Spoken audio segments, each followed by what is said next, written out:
Gambia registered 7 new COVID-19 cases. No new death was reported.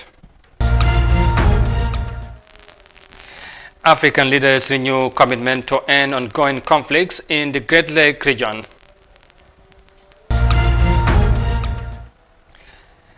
Gambia's Minister of Women and Children to provide support for women enterprise development projects. These and more coming your way on this week.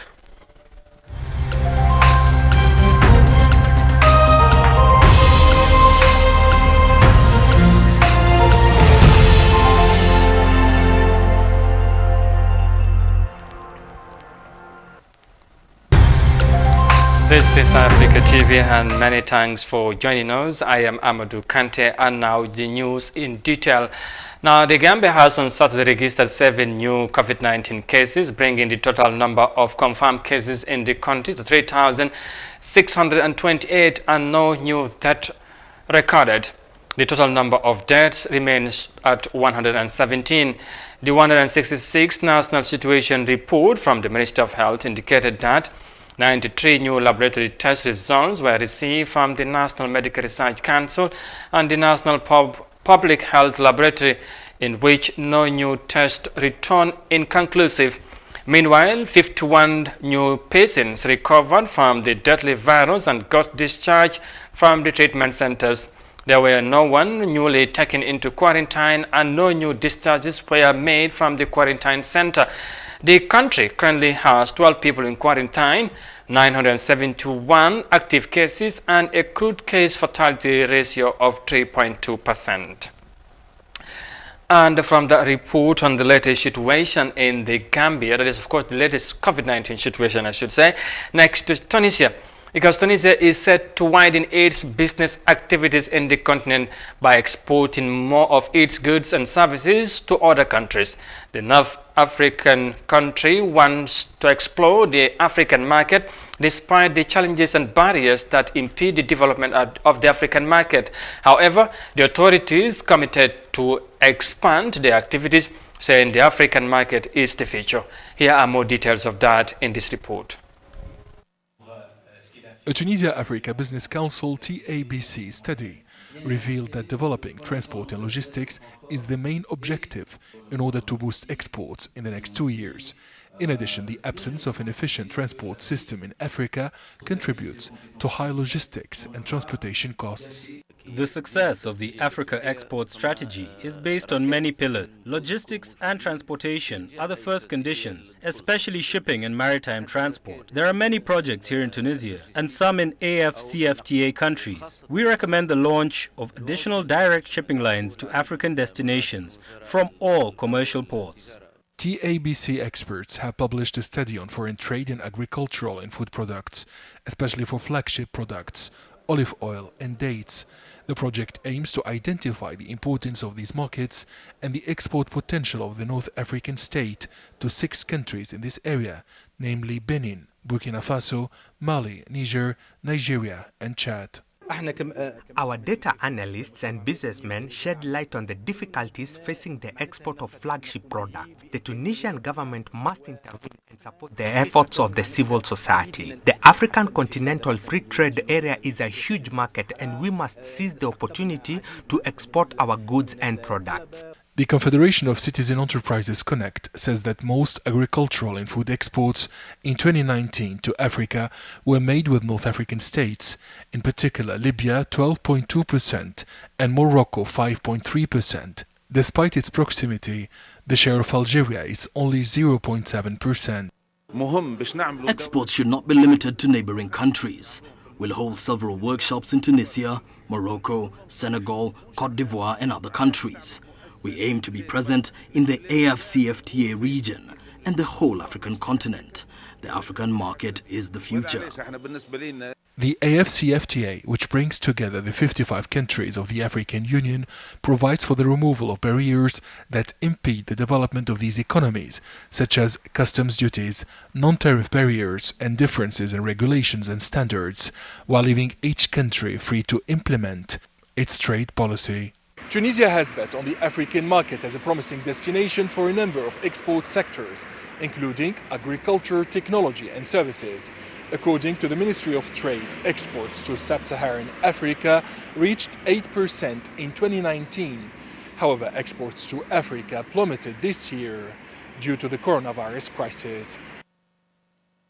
Here to explore the African market, and of course we look to what's going to happen now.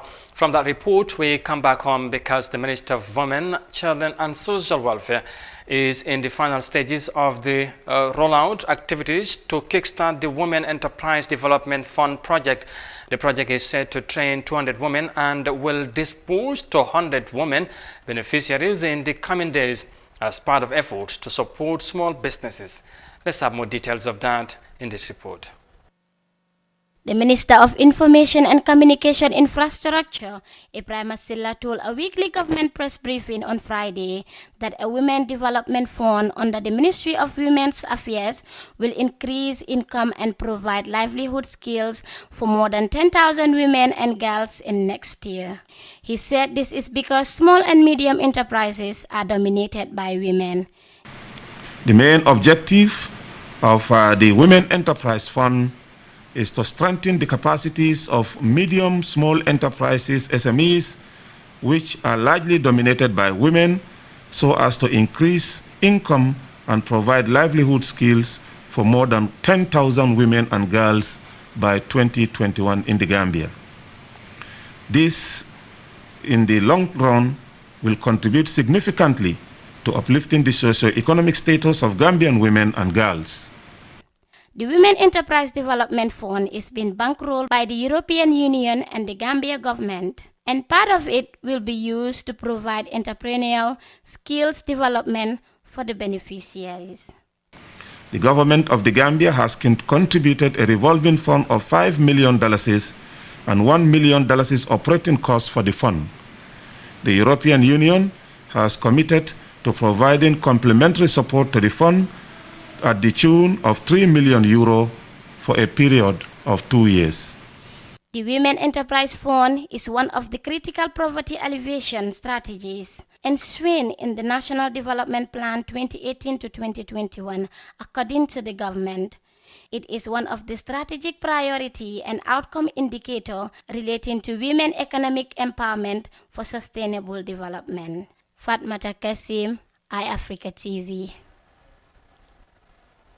And from the report, next to matters of conflicts in Africa, because the African continent has for decades experienced bloodshed and horrible civil wars that claim innocent lives. Guns have unfortunately fallen into the wrong hands, thereby creating atrocities in the countries like Sierra Leone, Liberia, Guinea-Bissau, DR Congo and Somalia.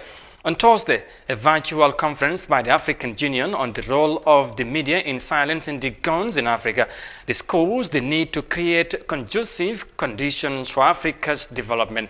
Ibrahim John tells us more of that in this report. In its campaign to eliminate instability in Africa, the AU heads of states and governments took up the initiative to mute the guns and terminate all conflicts in Africa. This year, 2020, is an important era in the fulfillment to create the needed environment to advance Africa's development agenda, which is purely to eject conflict from the continent. Africans are optimistic about the implementation of the objectives of this year's theme, which is silencing the guns, creating conducive conditions for Africa's development. The involvement of the media in attaining multi-sectoral efforts and unprecedented cooperative initiatives to unveil the required peace and security is an important pillar to propel Africa's progress. The African Union for the past 7 years has done remarkable efforts to ensure that the aim of ending violent conflicts on the continent becomes a reality. The media has a pivotal role to play in the achievement of tranquility in Africa in terms of avoiding the occurrence of crisis. Media reports are an early signal to conflict. This is crucial in hindering conflicts, particularly areas said to be high risk. Development cannot flourish in the absence of peace and security, and the media helps in securing a serene atmosphere where progress is much needed. Media involvement in vital discussions regarding silencing the guns in Africa would promote not only the expertise of media practitioners on peace and security matters, but will also boost the level of comprehension on the link between development and peace. The virtual conference is an efficient way of indulging the media to raise awareness on the root causes and the effects of brutal crisis on the African continent, according to the AU. Reporting for iAfrica News, I am Ibrahim John. African media expected to help to end the conflict in the continent. We hope it works. With that, we will now take a short break, but stay with us. There's more news coming ahead. We'll be right back.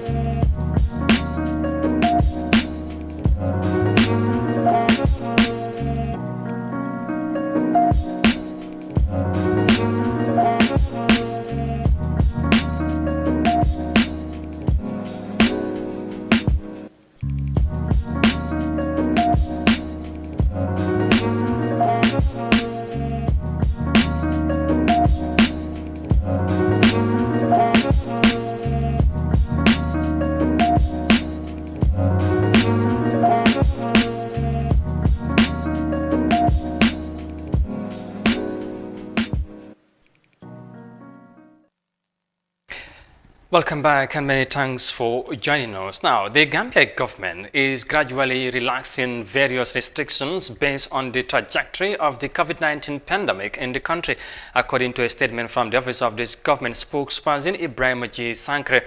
Ahead of the reopening of the airspace, all intending travelers to the country are reminded that the state of the public emergency has expired by the 17th of September and the nightly curfew declared by the president has also been lifted. The statement added, equally, all markets throughout the country, regardless of the category of goods traded, have since been permitted to reopen for business. The statement also indicated that the 2-week mandatory quarantine is no longer required. Instead, travelers destined to the Gambia shall provide an evidence of negative PCR test result conducted not more than 72 hours prior to arrival. Accordingly, isolation is no longer tenable except where the passenger is positive. In light of this, all airlines and travel agencies are duly notified to start booking flights to the Gambia, and all categories of travelers are subjected to the above outlined protocols. Meanwhile, the refurbishment work at the Banjul International Airport is near completion and it will be ready for use by the end of October 2020, according to the statement. All citizens of the Gambia and prospective visitors are urged to adhere to the COVID-19 guidelines of the Ministry of Health, Public Health Dangerous Infectious Diseases Protect and Regulation 2020 and the WHO protocols governing the COVID-19 pandemic. And now matters of the president, because the Gambian president Adam Barrow has said that traditional chiefs should support his agenda because the chiefs are working with the government and should follow what the government wants. Omar Ahmad Toure has more details of that in this report. Following his site visits to road and bridge projects in the Central and Upper River regions, the president reiterates calls for the people working in his government to keep pursuing his agenda. He also told traditional chiefs that they should work in the same direction as his government. I want to tell you one thing. Anyone sitting here, be it a chief, a governor or alcalo, knows that you are working with the government. And if you are working with the government, the direction the government faces is the same direction you should face. The government's agenda is what should be your agenda. Barrow says chiefs, alkalolu and governors' agenda should be his agenda as he is the agenda of Gambians, and continues to say he is ready to work with everyone so long as they are ready to work for the country and adopt his agenda, saying even God has an agenda and it is through the prophets that God passes his agenda. Adam Barrow again. We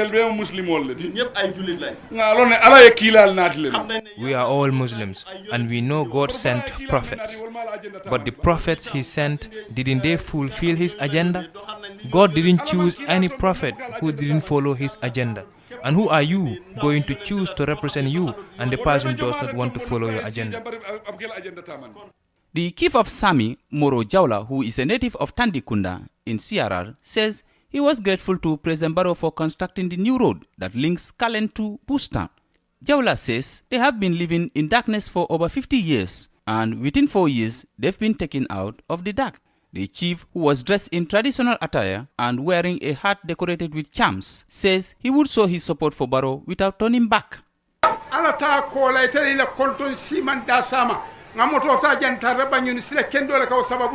Aside from Allah, your lunch, breakfast and dinner, we bought a vehicle and went to Banjul. It is good road that makes it possible. He gave you all of that and you say he shouldn't be praised. If it happened during the chieftaincy of others and they were afraid to do it, I, Moro Jaula, will do it. I wasn't born with a position. A position is like a football. And today I have scored a goal. Who is going to score the goal tomorrow? I don't know. Only Allah knows that.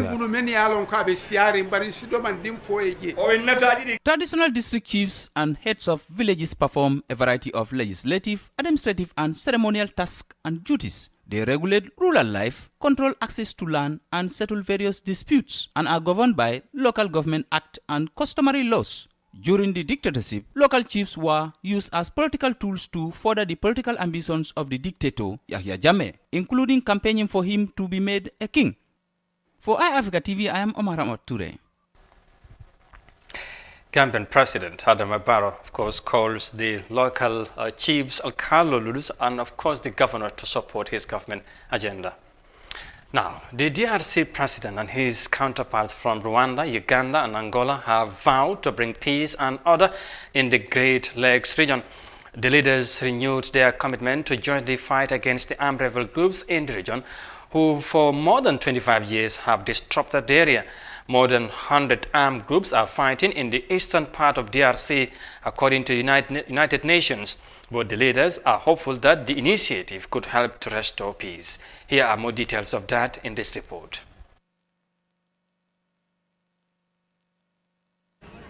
DRC President Felix Tshisekedi was joined by his counterparts from Angola, Rwanda and Uganda to discuss peace and security in the Great Lakes region. A number of armed groups from those neighboring countries have been operating in the east of the DRC since the 1990s. The leaders pledged to jointly fight against militia groups and criminal networks that are engaged in the illicit trade of the DRC's natural resources. Depuis plus de 25 ans. For over 25 years, our region has had a cycle of violence by armed groups which has greatly hampered development. I am glad we have all committed to jointly tackle this insecurity in our region. They have committed to share intelligence information and strengthen existing mechanisms of fighting against armed groups. The leaders also discussed ways of boosting trade opportunities in the wake of the COVID-19 pandemic. The Ugandan government plans to build a 223-kilometer road inside the DRC to improve trade between the two countries. We export goods worth or beyond 540 million US dollars into DRC. This is a very big market, and if you look at DRC, we have not even harnessed 50% or 30% to say of this potential market. So with security, peace in that area and improved infrastructure, the business between Uganda and DRC will definitely increase. According to the UN, Eastern DRC has more than 100 armed groups that have been fighting over land, power and the control of mineral resources. The leaders held the virtual summit amid tensions between Uganda, Rwanda and Burundi. Rwanda accuses both countries of supporting rebels that are seeking to topple its administration. Both Uganda and Burundi have denied the accusations. Several peace initiatives held in the past have failed to end the conflicts in the DRC. The insecurity in eastern DRC has claimed millions of lives and forced thousands of civilians to flee to neighboring countries over the past 2 decades. The Congolese president hopes this new initiative will restore peace in his country and boost trade in the region. From the reporter in DR Congo, finally, an investigation by the National Human Rights Commission has revealed that Police Anti-Crime Unit Boss Commissioner Gorgimboub assaulted Ibrahim Sane, a crime both Gorgimboub and the Inspector General of Police denied earlier. In July this year, the anti-crime police chief came under heavy criticism after the 26-year-old Ibrahim Sane accused him of hitting him on the genitals with a hoe. The allegations drew a massive campaign on social media calling for Mboub's dismissal from the police. Let's have more details of that in this report by Ibrahim Sanko. On Thursday, the National Human Rights Commission said in a statement its investigation panel established that the arrest of Ibrahim Sane and his colleagues was unwarranted. It refuted earlier claims by the police that there was fighting at the nightclub where Sane was arrested. The United Democratic Party KMC Youth President Nyauri Komma told iAfrica Good Morning Africa on Friday that security officers who are found wanting by the law or a commission should be dismissed. He also said they should face the consequences of their actions instead of the usual redeployment. When the people who are supposed to enforce the law breaks the law, we should change our mindsets and focus when it comes to the law. There shouldn't be any law that should discriminate. Laws are for all. When the people who are supposed to enforce the law break it, the law should take its course, like it would be for any ordinary Gambian. The constitution that governs us has spelled out how we should be ruled, but the majority of the time the youths.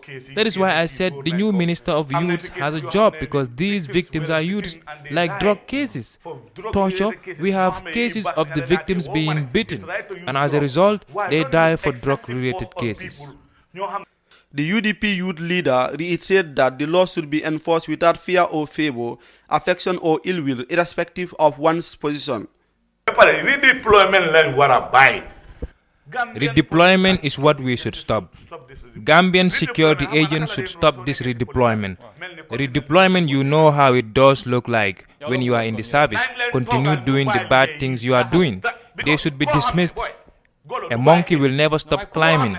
Someone who has been beating people in Serakunda, I swear, even if you take the person to Farafenye, he or she will do the same thing.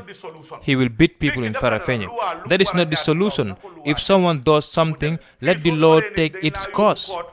Here, if a mere citizen assaults someone, you will be taken to court and you might be jailed or face a fine. Matar Sen, a member of Team Bucks, a group of youth supported the mayoral candidacy of Bakar Baji, also commented on the National Human Rights Commission's findings. Without giving evidence, Sen told iAfrica's TV's Good Morning Africa program 2/3 of the Gambian youths are bandits, and as a result, the police anti-crime unit has to discipline them. Anti-crime unit is the most important unit in the security network. Oh, really? Anti-crime unit is the most important unit in the security network. If there was no anti-crime, the Inspector General of Police would find it difficult to sleep. In this country, 3/4 of youths who are less than 15 years are all bandits. What all they do is drink intoxicating drugs, smoke marijuana, robbery, attack people, stab people with knives and broken glasses. That is what they are doing here. You must have a unit that will beat them. If you don't beat them, we are all at risk. I do not mean to beat them physically, I mean punishment by law. The Human Rights Commission recommended that the police pay monetary compensation to Ibrahim Sane for wrongfully infliction of pain and suffering, and that the Inspector General of Police to take disciplinary measures against Commissioner Gorgimboub and to consider redeployment from the anti-crime unit. According to the chairman of the commission, the Inspector General of Police intend to implement the recommendations. Reporting for iAfrica TV, I'm Ibrahim Songo. And that report there by Ibrahim Sanko eventually and finally bring this week news bulletin to an end. But for more details on this and other stories as always, you can log on to our website honourafrica.tv. Once again, many thanks for the pleasure of your company. Thanks for watching, stay safe and bye for now.